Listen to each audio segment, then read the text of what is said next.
Yeah, flat. Not Was that put in, was that actually detailed out in the plat or just noted in a section? It was discussed in the plan commission meeting. I don't know that there was ever a section drawn that showed it. No, we hadn't planned on doing it, and then after it was not gonna be public streets and Ron told me just, whatever, so we just did it, but, all the streets are 28-foot wide, except for the one place where you enter the circle right off of the end of Moraine, it narrows down right there. Right here. Oh, That's it. the narrow, well, Yeah, north of. Christie is a little narrow right here. Your street Well, that's, isn't. the public street Right there is 16 feet wide, so I had to go from 16 to 28. There's not much I could do about it other than there's just a big gully there. Is there any verbiage in the homeowners, the homeowners association as far as who's going to be taking care of the private streets? Well, the HOA would have the responsibility for the streets, for the snow plowing, and then if any repairs in the future. And there is a covenant on the plat. We provide, I can't remember what all it says.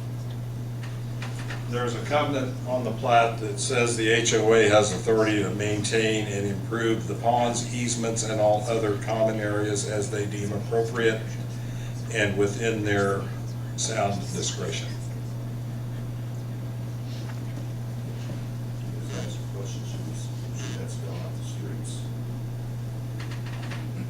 I don't know, I'm just asking a question.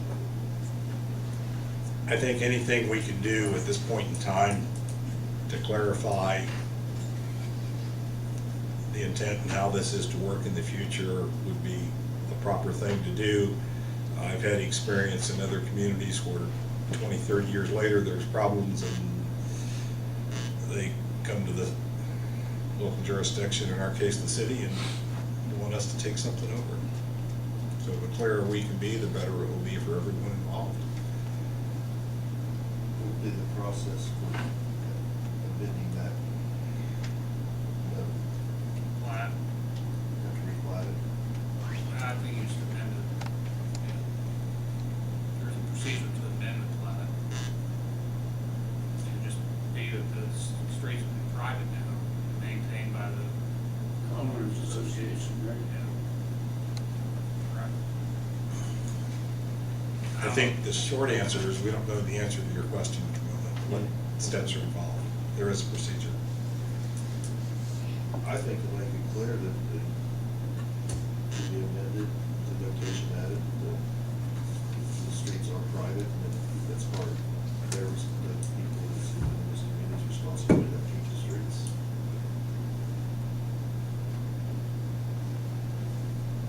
Yeah, if that's possible, sure.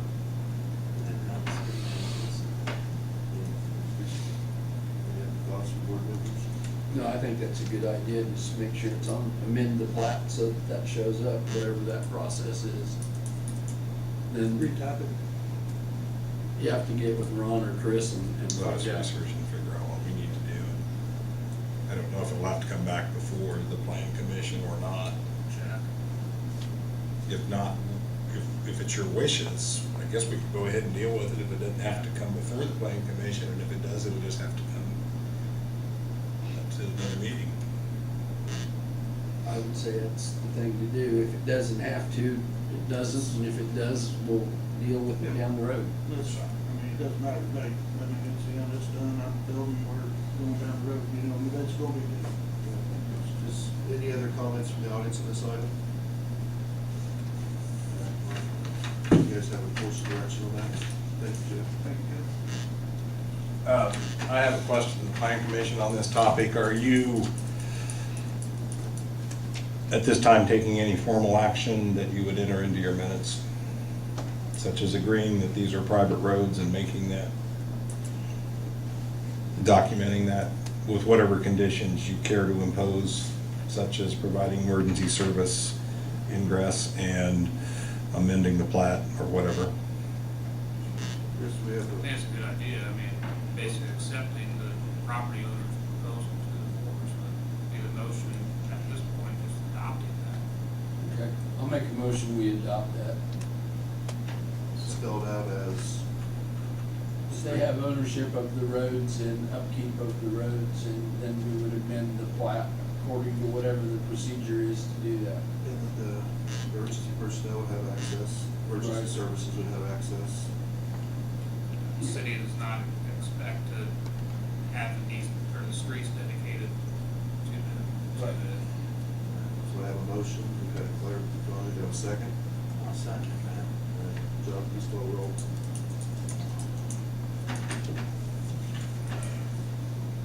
John? Yes. Roy? Yes. Bruce? Yes. Kevin? Yes. Tom? Yes.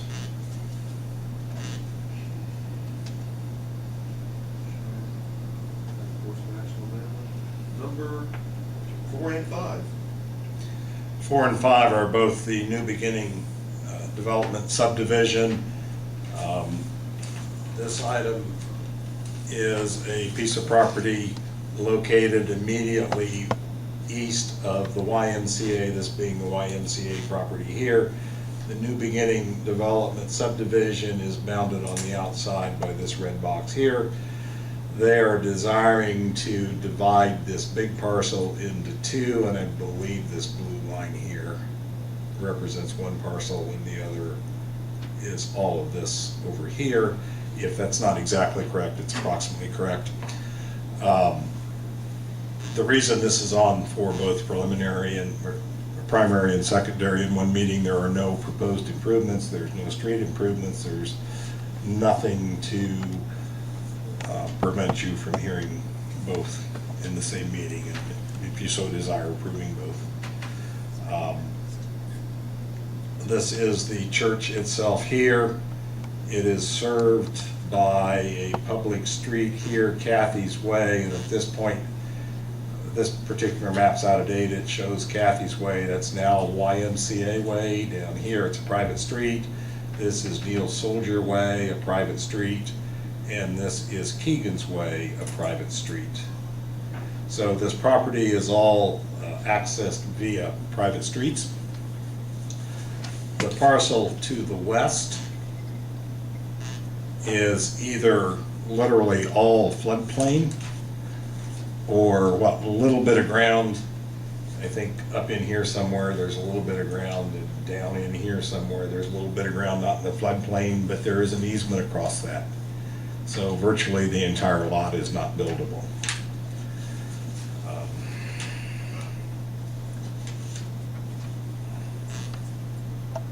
Hard to see this, and I apologize for that. This line right here represents the floodplain boundary, with this side over here being in the floodplain, and you see an easement coming right down through here and here. So there might be a little bit of the lot right in here that's out of the floodplain, but it is in that easement, and then there's a little bit of it up in here also. Really not germane to your considerations tonight, but let's say rumor is that the YMCA is interested in this property, and if so, they could use it for playfields, which would be a permitted use in a floodplain. And not really germane to your consideration tonight, but it's kind of out there. This pond here, I've had a conversation with the director of the YMCA. They're interested in filling that pond, I believe. And my understanding is they've contacted the Indiana Department of Natural Resources Division of Water for construction in a floodway permit. There likely would also be considerations of wetlands that would involve potentially the Corps of Engineers and the Indiana Department of Environmental Management. None of those things really affect your decision about whether that property should be divided or not. The resultant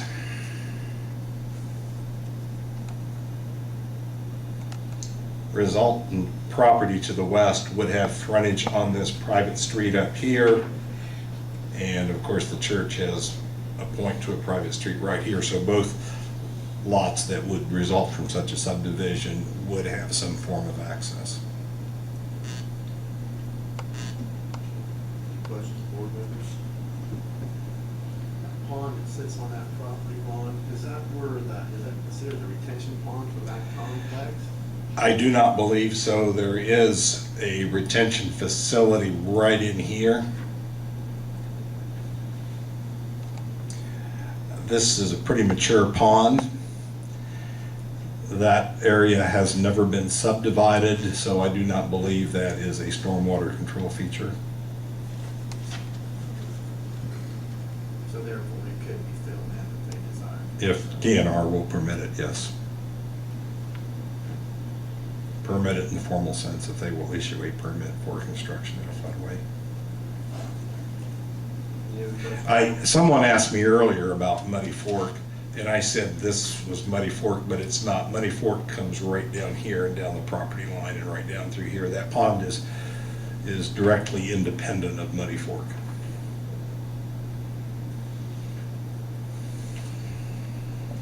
Thank you. Anybody from the audience like to speak on this item?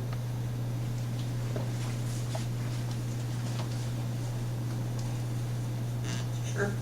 Diane Hart Dawson with the YMCA. We have put an offer in on the parcel, and so would ask that you would vote in favor of dividing it up. Thank you. Any other comments from the audience? Any other questions from board members? Having heard none, I would accept a motion for proceeding with the subdivision. So moved. I have a motion, I have a second. Second.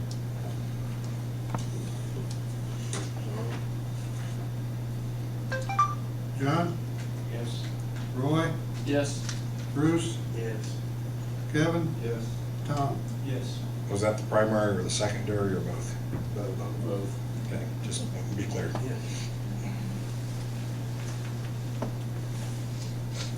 So as soon as the surveyor can finish up the plat, I can sign him off on behalf of you, and we can record that, and we will have 2 parcels.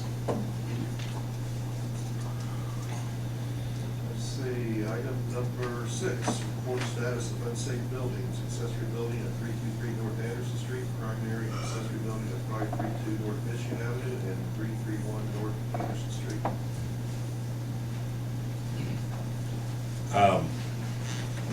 Not in any particular order.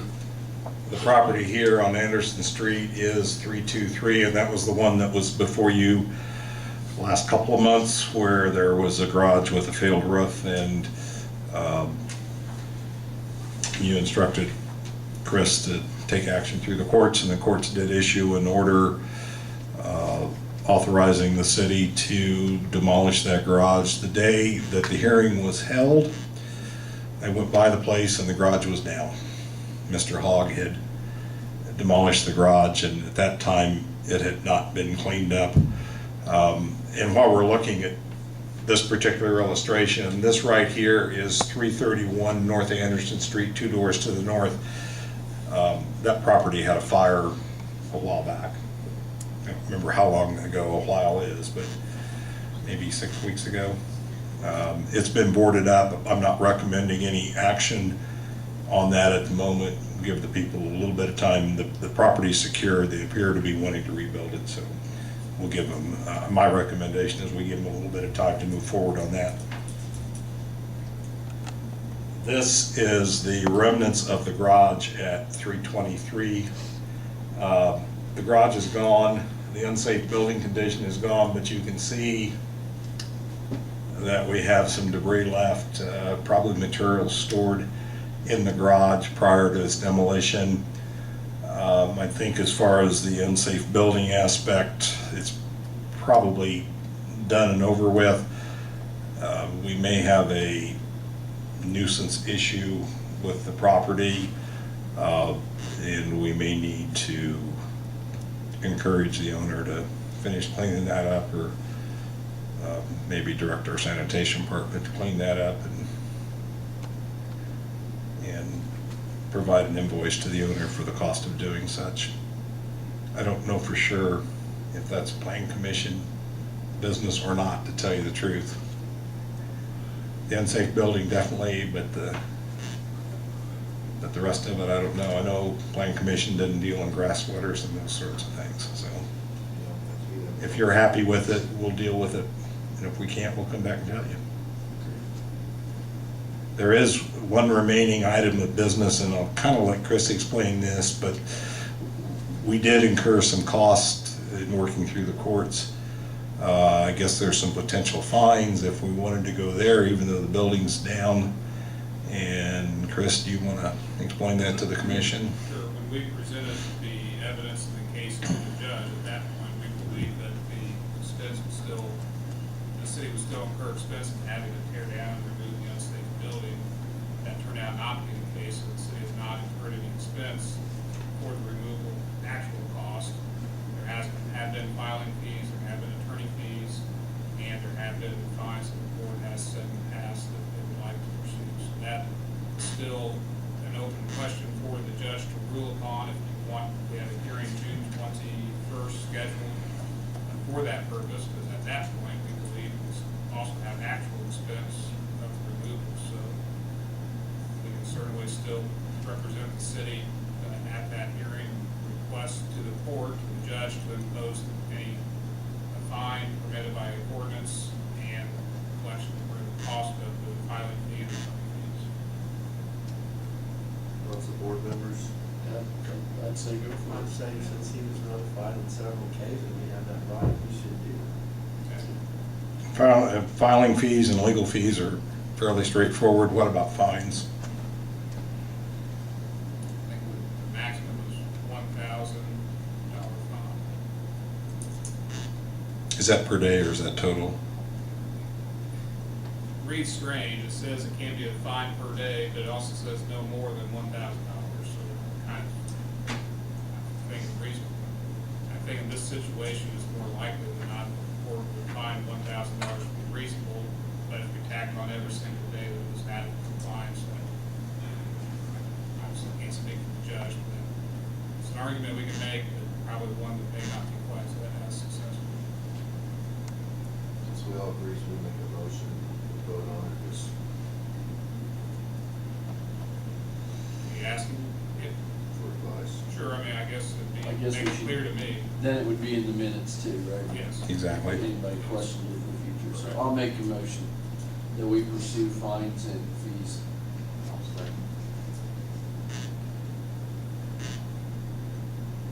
Just call roll.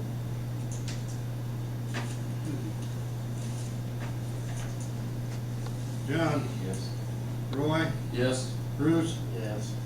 Kevin, Yes. Tom. Yes. Once we have the hearing, we'll report back from the court's decision, and then any decision made by the court will be a judgment. This is simply for your edification. This is 331 North Anderson Street, 2 doors north. You can see they boarded up the windows. There's a little bit of construction debris on the front porch, but it's not the worst front porch in Greensburg, so. My recommendation to you is we continue to monitor the situation and allow the people a chance to put things back together. They seem to be wanting to do that.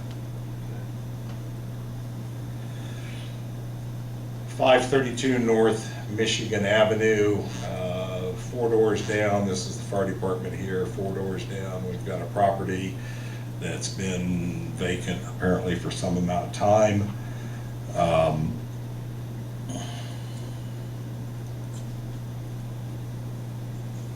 This is the front door. It has been boarded up. This is a bay window on the side. It's a little hard to see. It's a double pane window, and one pane is broken out, the inner pane is still there. And similarly over here on this face, there's glass all over the place.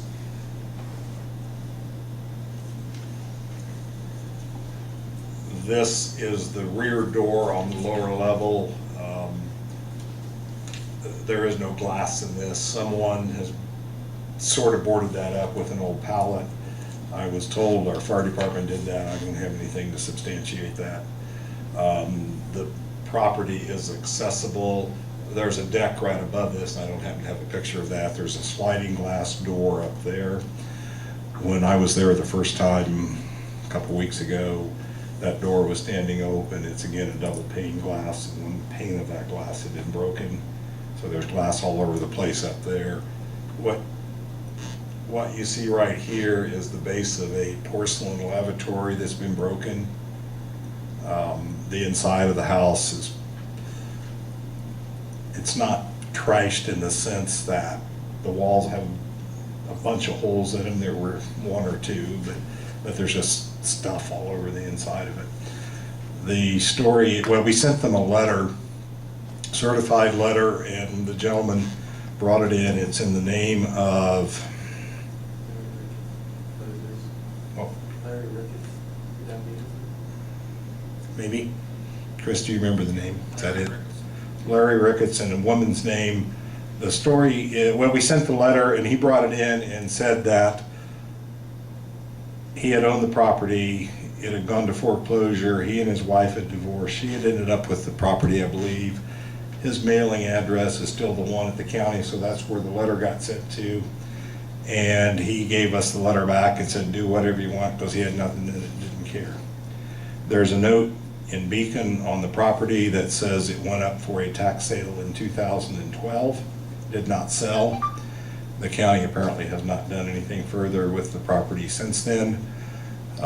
Chris, you were going to look to see if you could find any record of a financial institution involved. I have not, I did check, I've not found anything. Okay. So it may take much time to search and find something. It may be that there's some lending institution involved, but we don't know who they are, and there seems to be some history that when lending institutions takes property, they don't record their name on the deed at the courthouse. So we don't always have record of that. It can be a little challenging to find. At the very, well, let me go on here a minute. This is the garage on the property. A little hard to see, but you can see the hole in the roof here, and there may be a hole here on the opposite side of the roof. There's sheeting but no shingles. And then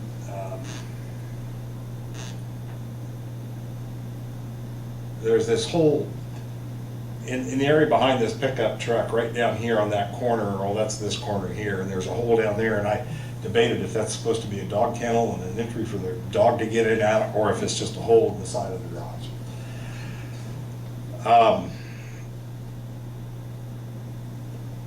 I am not optimistic that trying to get a property owner to do something will produce any success. I think at the very least, the city should board up the openings to the house.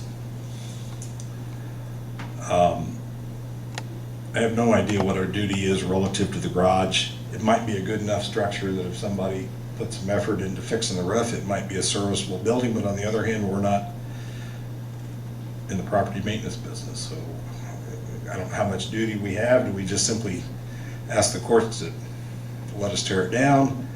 Do we make some crude repairs to it to keep people from getting into it without a pretty good amount of effort? While we could take some sheeting and cover up the hole, it wouldn't be weather tight and it would continue to deteriorate with time, and if it's not unsafe now, it would someday become unsafe because the wood would continue to rot. I don't really know the answer to this particular garage. My recommendation is we board up the building itself in a meaningful fashion, and that we can at least place a lien on the property to recover our costs. Chris and I have talked a little about this, and I believe it's his opinion as well as it's certainly my opinion that we go ahead and do it. Don't ask the courts for permission to secure the property. As to the garage, I can't quite decide in my own mind where to go there. I was gonna say, I might add that the city itself has been there at that property in the past and have maintained and cleaned up the yard on different occasions. And supposedly at that time, liens were applied to the property. I don't know if they were or how come about, getting them back. Well, of course, the problem with a lien is it's only meaningful if someone wants to transfer title or finance. Until one of those two things occur, there's not much relief you get from that. But satisfied neighbors, you want to be in good standards and do what's necessary, so. It is a safety issue. Kids can easily get in and out of there. I'd say we gotta board it up. I think we should board up the house and the garage, even though the garage will be watertight, at least we can get the across it so we can keep animals or kids or whatever get in. Yeah, because kids climb up on the roof if you don't. That would be my recommendation, would be to at least board it up. Would you guys agree? If I recollect, there was a telephone on there one time, but it might have been. So you want a motion for that, Chris? Since we're all in agreement, let's make a motion. Yes. All right, I'll make a motion. We're just gonna board up everything, correct? That's your motion? Board up everything. House and garage. Okay. Have a motion, have a second. Multiple seconds. Come, John, all right?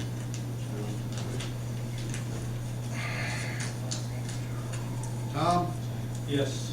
Roy, Yes? Kevin, Yes. John, and Bruce. Yes.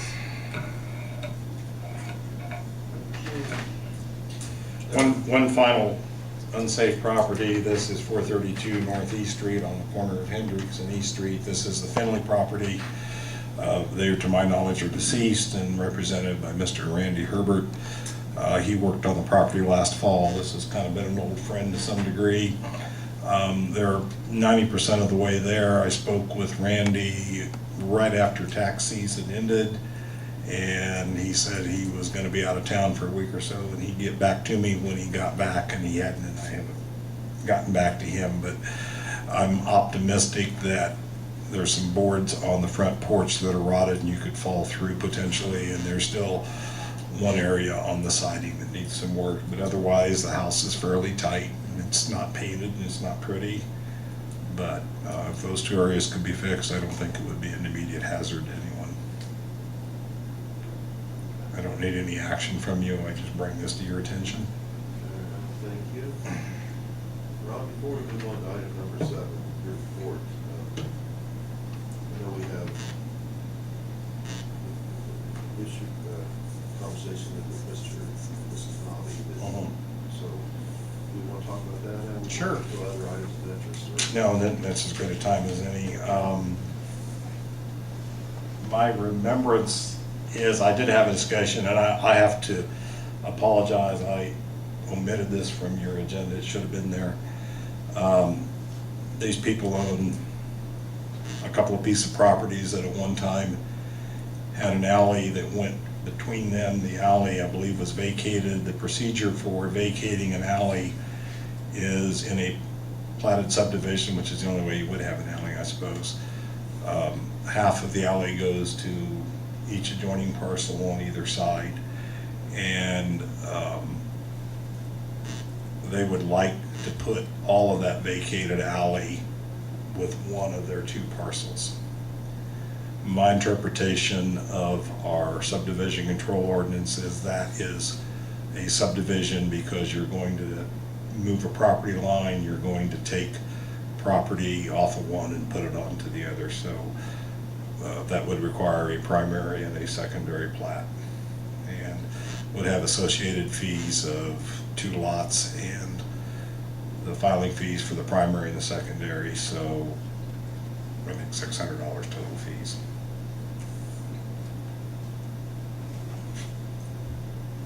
Cliff?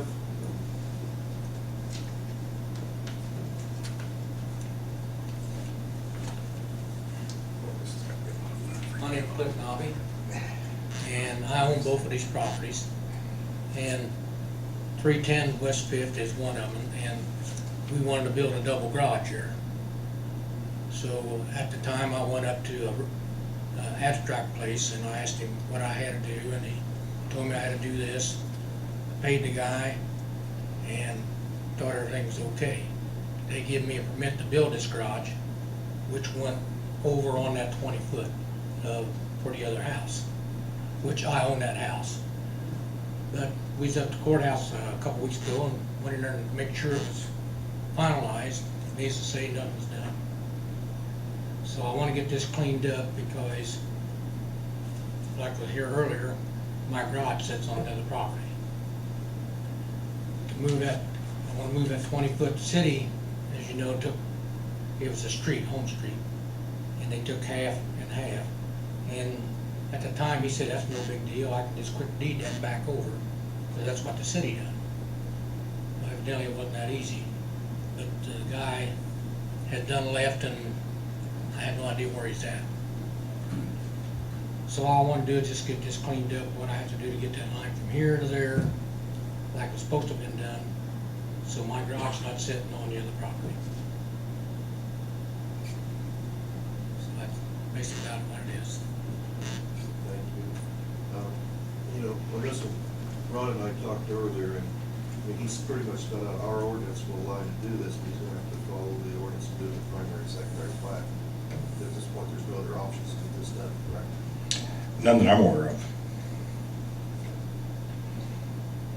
And there's really not a motion or a vote that needs to be taken on this, it's more of a discussion point, correct? I got a question. Yes, sir. Okay, if he's gonna be doing all this, can we make sure that he's got all the setbacks and all taken care of?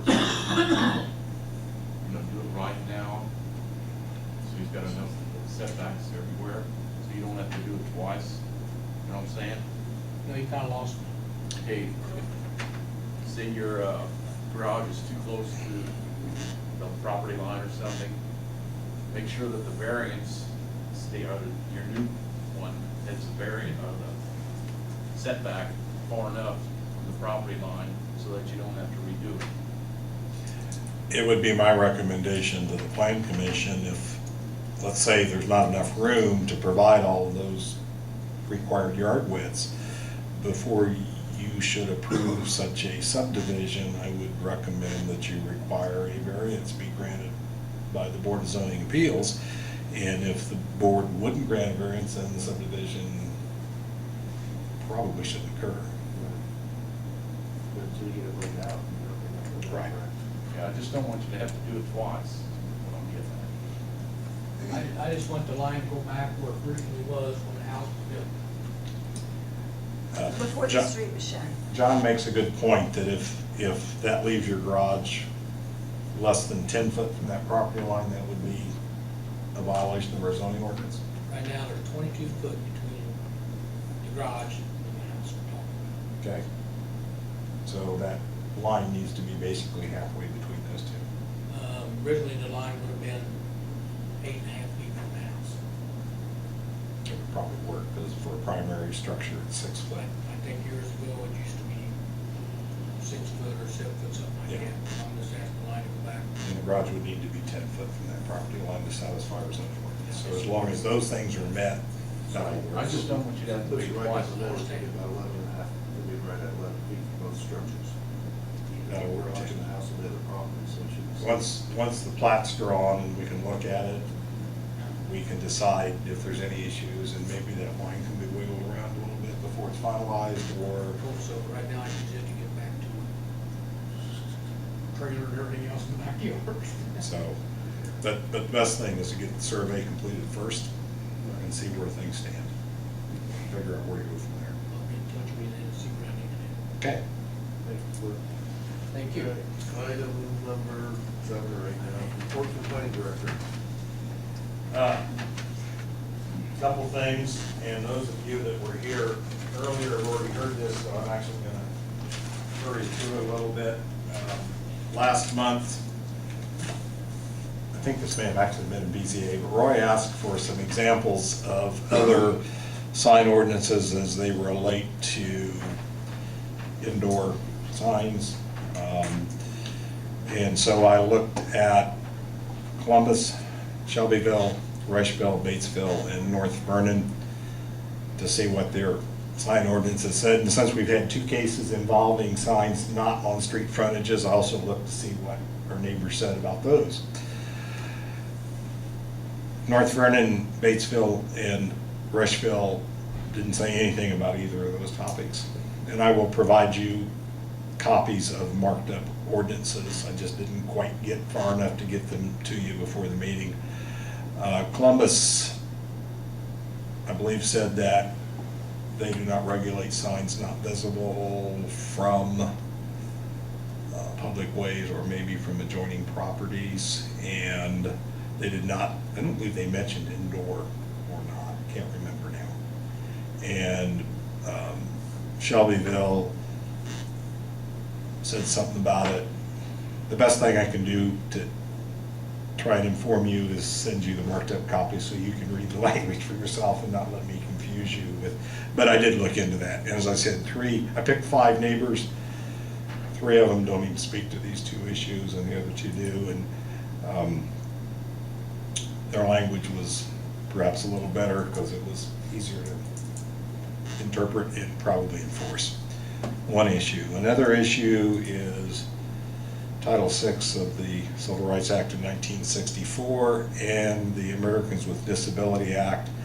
These are both federal regulations. Both of them have a bit of age. Obviously 1964 for the origins of the Civil Rights Act. In 1990, I believe, was the adoption of the Americans with Disabilities Act. This is an issue that Federal Highway Administration through the Indiana Department of Transportation has been pushing. But it really affects every place that the city receives any federal funds, and once we receive the first federal dollar, we have to comply with all this stuff. But of course, because it's federal law, we should comply with it regardless. Civil Rights Act of 1974 said in part, no person in the United States shall on the grounds of race, color, or national origin be excluded from participation in, be denied the benefits of, or be subject to discrimination under any program or activity receiving federal financial assistance. Since the original adoption, there's been issues about, there's been requirements for gender and a whole bunch of other things. More recently, there has been a requirement added through an executive order for limited English proficiency. We have to have a way to accommodate people that don't speak English. And there's been a requirement for something they refer to as environmental justice, which says that we cannot discriminate against minorities, nor can we discriminate against low-income people. What the city will be doing in the coming future is developing an implementation plan for all of Title VI, developing policies, adopting resolutions to officially accept these policies in this implementation plan and to designate a Title VI coordinator. And a part of the implementation plan will be reviewing of city programs and activities. Title VI relates obviously to employment, but it also relates to all of the programs that the city does, including the work of this commission. We will be putting together some training for our personnel, and you will be invited to participate in that, so you're aware of what the obligations of the city are. One of the things that was emphasized was when the city takes the first federal dollar, as long as that dollar is working for us, we have to abide by all of these things. And since we have taken highway money, those roads will be there for an awful long time, and our obligation will be there for an awful long time. ADA is something that's been around and we've worked with in the last several years. A lot of that's in place. We need to improve our transition plan a bit, but we need to formally adopt it as well, and we need to consider all that in the program. So I bring this to you. I've been going around to all of the city boards and bodies. Part of it is the beginning of the implementation of our Title VI plan, making everybody aware, and as we go forward, you should hear more and more about this, and you will have opportunities to have a bit of training that I'll poach from NDOT as much as I can. We'll put it on for all the city staff. And there are things that we don't always consider. How we plow snow has potential for environmental justice. If we plow the poor neighborhoods last just because it's easy to do, that's not acceptable. If we plow the poor neighborhoods last because there's a legitimate reason, that is acceptable. But it has to be thought through and something done for a logical reason. So I'll be gradually getting all this together and share it with you as it comes online. no news about anything for next month. Depending on what Chris and I conclude about amending the plat for the preserve, that conceivably could be an item for you next month, if nothing else. There is potentially a subdivision out there, don't know how, if that'll come to fruition to be here next month or not. So at the moment, there is nothing for you, but I don't know if it'll stand that way. Thank you, Ron. Other items of interest from Plan Commission members? One thing, it would be my recommendation that when we have things like requests to waive fees, and that's not under our jurisdiction, that not be brought to the board. I don't think we need to be acting on those things that are not under our jurisdiction, so if we know that they're not, a conversation with Chris about it would be more appropriate than us talking about that at a board meeting, when we have no jurisdiction.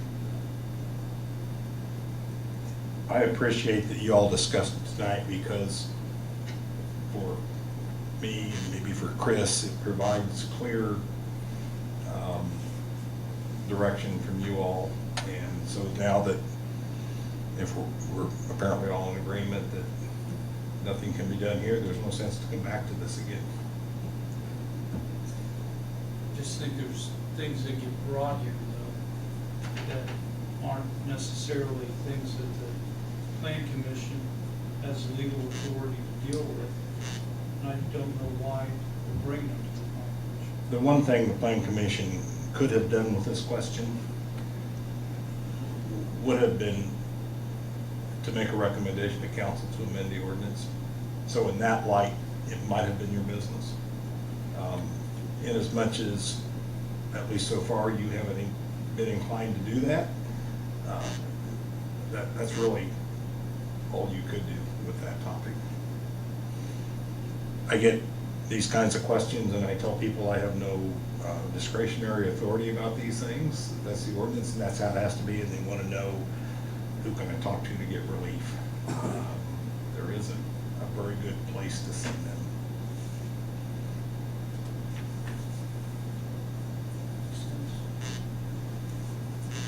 Any other items of interest of board members?